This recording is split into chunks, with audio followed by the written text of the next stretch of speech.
This level three is about how our thoughts can affect us. We all know that our thoughts sometimes what we want them to be, and sometimes not what we want them to be. We've probably had nights of sleeplessness where we can't stop our brains thinking and worrying and being concerned. Other thoughts that shoot off in different directions. The thought management is the key to resilience. Mental toughness, as I mentioned, was what resilience is. So how do we become mentally tough in our thought processes, in the way that we manage our thoughts? So let's take a look at some thoughts that might help us. Aaron Beck originally came up with this, and I think it's all common knowledge now that thoughts, feelings, and behavior are intertwined. And actually, I tend to view for myself and for colleagues that I work with and the coaching that I do, that talking about all three at the same time is really, really healthy, because separating thoughts from feelings is really tough. They kind of mesh together. Separating behavior from thoughts is really tough. Thoughts instantly give behavior, even if it's a facial expression change. Looking at them as one entity, this is me. This is me. It goes through my head. This is what I do. This is how I feel. Is all part of this, part of the dilemma and the challenge that we face. And we can become more resilient if we look at it as a whole instead of trying to separate those parts.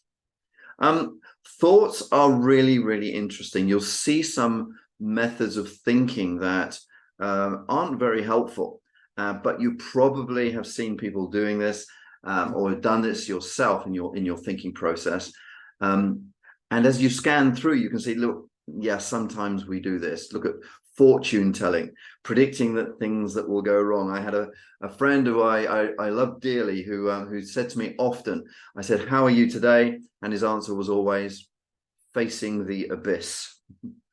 And that was his mind reading. Everything is going to go bad. His fortune telling, everything is going to go wrong.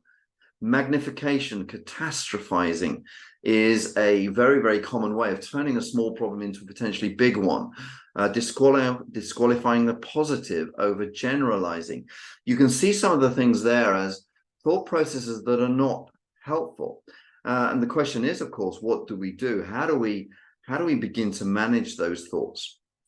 As we get into that, I thought it'd be well worth advertising a book to you. So and encouraging you to get this book, which is really easy to read, by Sapolsky, who asks, well, look, zebras live in stressful environments, but they don't get ulcers. They have a lot of potential threats, but they don't have a lot of negative thoughts. And in these tables here, and again, I'm not going to go through them, you can see that what you think and feel on the left can follow through to behavior and physical effects very, very strongly on the right. So as you scan the screen, and again, I won't go through them, but as you scan the screen, you say, well, actually, thinking and behavior and feelings are all intertwined.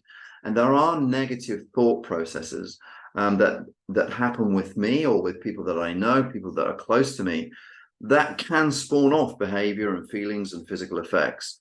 And those thought processes may well be to do with catastrophizing or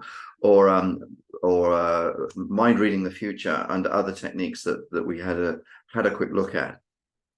So there's some thoughts there on what is it that our thoughts do to our resilience. And the next stage is, well, what do we do about it?